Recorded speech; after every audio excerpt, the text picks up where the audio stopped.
अंगं हरेः पुलकभूषणमाश्रयन्ती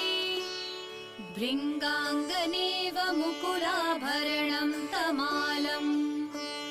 अङ्गीकृताखिलविभूतिरपाङ्गलीला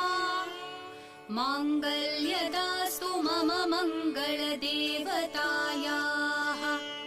मुग्धा मुहुर्विदधति वदने मुरारेः प्रेमत्रपा प्रणिहितानि गतागतानि मालादृशोर्मधुकरीव महोत्पलेया सा मे श्रियं दिशतु सागरसम्भवायाः